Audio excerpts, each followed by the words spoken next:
Alright, so I got Horizon's trailer hitch from the internet and a little wiring kit too. And this is a 2018 Traverse that I need to put it on. The first thing you do is take off those and these. So I'll just show you, these just kind of pop off. I've got it.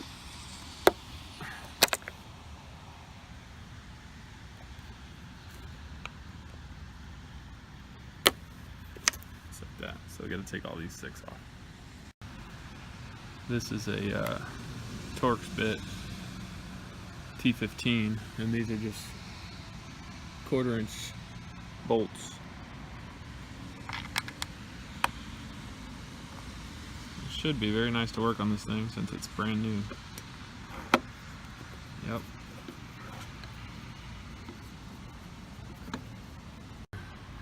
A 7mm.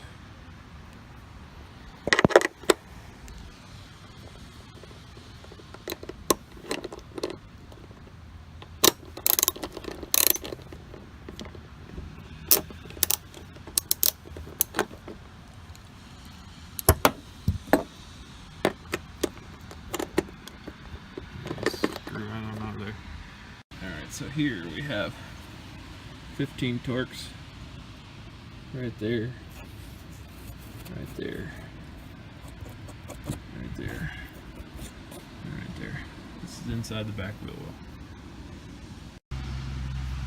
So really my motivation for doing this is that I just got rid of my old SUV, which had 4-wheel drive and a towing package for this new one. And I have a utility trailer and several other things that I pull stuff with. The dealer wanted $300 for the hitch itself and $200 and some to install it plus tax. And trailerhitch.com had it for $130 for the hitch, or $150 with the wiring kit. And I thought, well, do it. So now this is the inside of the wheel well, and there's a top piece here that goes around the wheel, and this is the bumper. And it looks like they're combined here. I don't know if you can see that. I'll put a light on it. There's another 7-inch or 7mm head bolt there connecting the two. Alright, so that little bolt in there did not need to come out. Turns out you gotta, this part is part of the bumper too. So you actually have to pull these little tabs right out of there to get to that bolt there. You can see it. So we'll continue to pull. Gentle pressure here.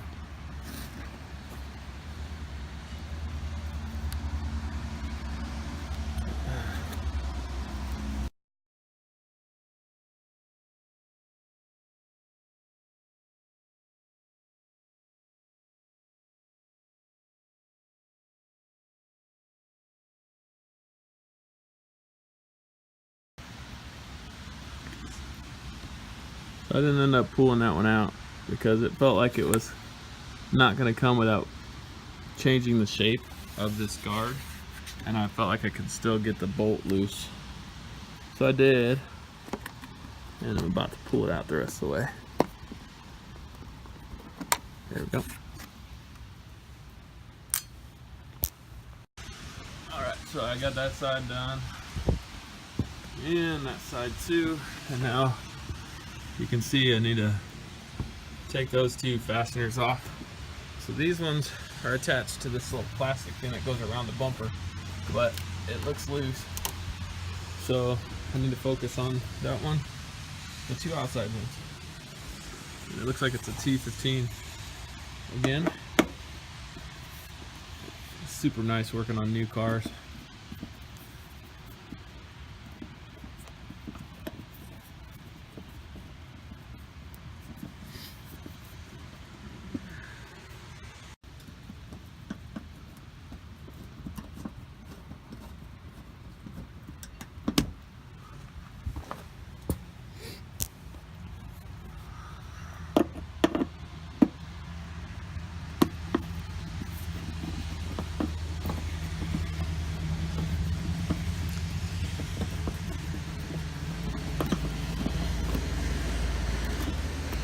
So far the directions for this hitch are way better than me.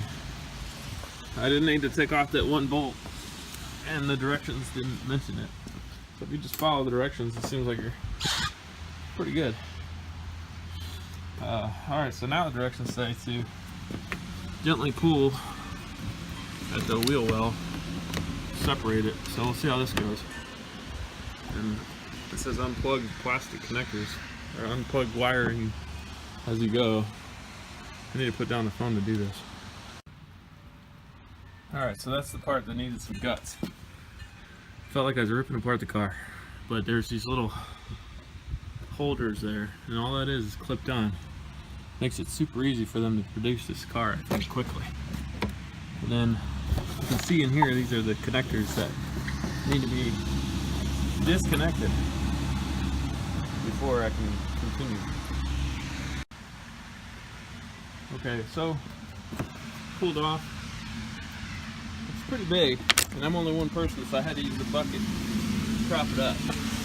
But a couple connectors in there, just two on this side, on the driver's side. And the way you do it is you pull this little lever back, then push, and it comes right out. It's pretty nifty compared to old GM stuff that I know. This side doesn't have anything. The connectors connect to the driver's side, so you don't necessarily need to take that one off. I'm not sure what those things are, like proximity sensors or something. I don't know. Someone else will know. There's a big bumper. The plastic covering up this thing. See these two cords? I'm looking for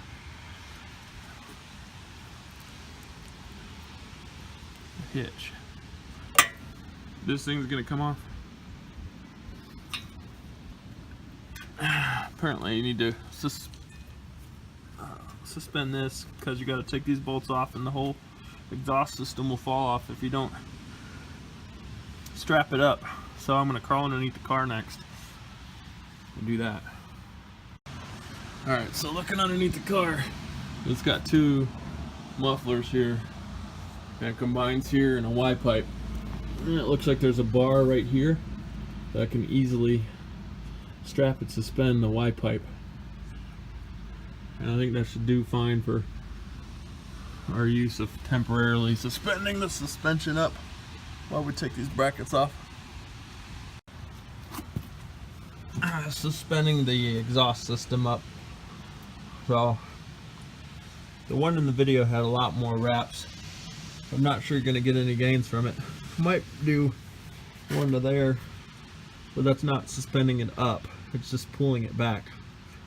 So what I did was I used this little tab here and just did a couple of rubber bands. I mean, these are bungee cords or whatever, but just around the exhaust nozzles. And that one in the middle, it shouldn't fall too much. But next step is to take these bolts off and remove this bumper. Alright, so I got a 15, got a regular wrench and an extension. I got my breaker bar if I need it, but everything else has been real loose. So let's see how this does. Yeah, it's super easy. I can't believe that doesn't back off itself when you're on the road.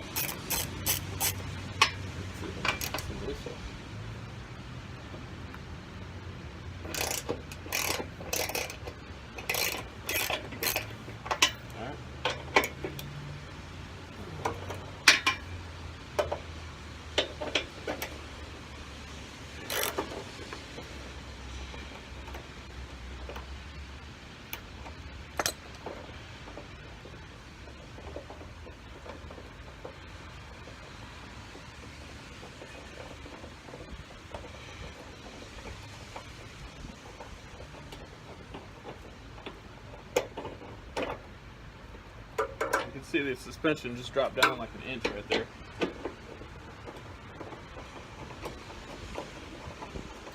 Because it's no longer using this, or the exhaust dropped an inch. It's no longer using this ring here to prop it up. I'm going to take the other two off on the other side, and then I'm going to take them all off and remove this bumper. That'll be the next time you see me. Alright, so the top two were bolts, and that was really helpful to hold the bumper on. Popped it out. Just wanted to capture the moment here for actually taking this bumper off. There it goes. Done. So let's see how the other one fits. A note about why I chose the bumper I did from Horizons Global is because it's got not only just the 4 attachments that some other bumpers did, but it had a piece that goes back in here, which would give it torque from bending down. See, it'll bolt here and here, and so it'll keep it from just pushing all the weight on this unibody. And so it should be stronger than the other ones that I saw. At least that's my theory. So here's a new piece. This is freaking heavy. Looks like the wide part. This is the trapezoid. The wide part goes up top.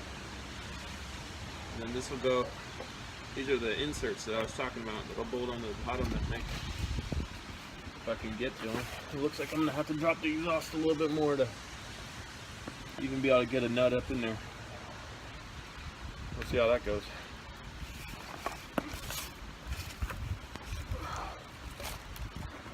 Let's see. A moment of truth.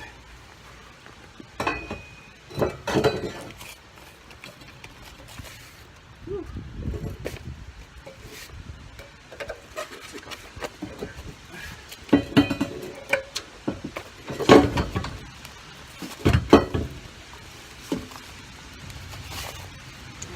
Still, exhaust is in the way.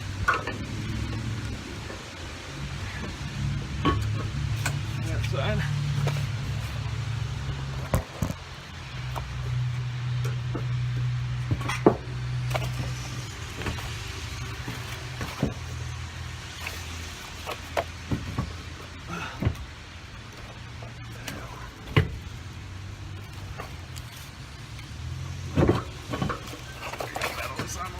There it goes.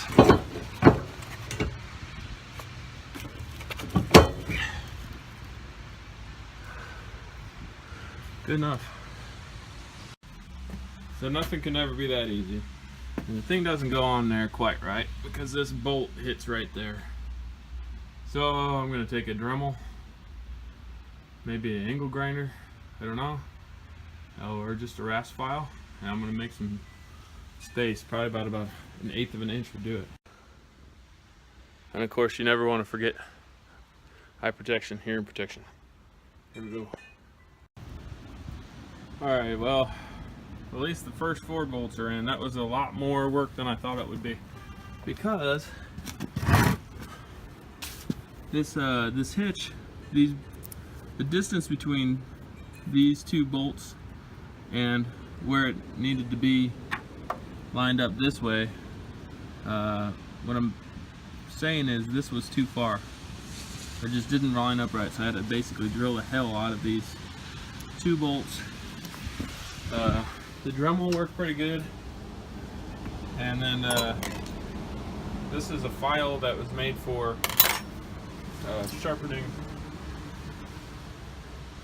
chainsaws blades, or chainsaw, whatever you call them, chains. And then so between the two I was able to do that. The next part, and these are weird in directions, this is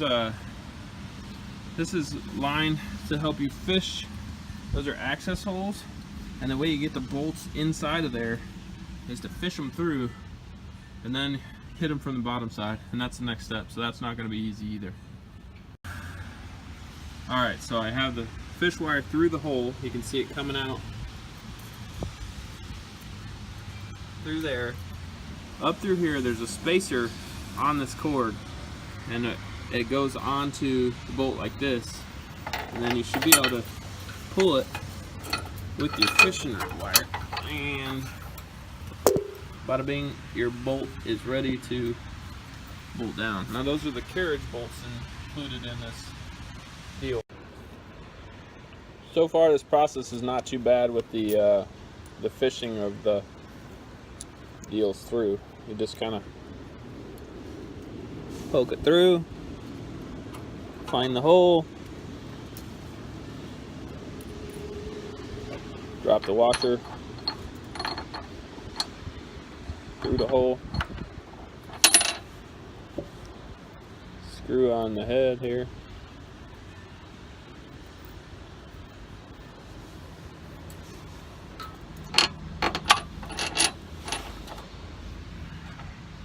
and then pull it out.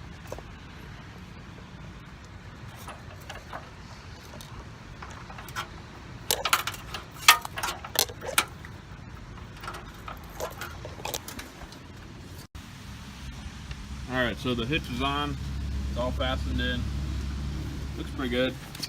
Now to put the lights on, and this is super easy because GM gives you a plug right there, so you just gotta take off this one and put it on that one. So let's see how it goes.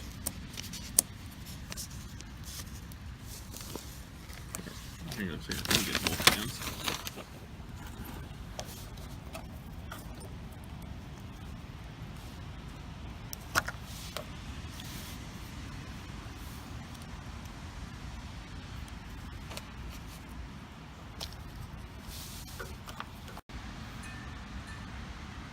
And it's done. And then the last thing I did was take this little red thing out of this and put it in there. It'll lock it and keep it from coming out when you're going down the road. So last thing I need to do is button it back up, hook up the other electrical connectors, and reverse process. I'll show you when I'm done. Alright, so not quite done, because when I was cleaning up the wires I realized that there's a ground wire, and this is too little to go on there, and I don't trust it going onto these to do any kind of grounding at all. So I'm going to put this one on there. It should be big enough. Nope. Crap.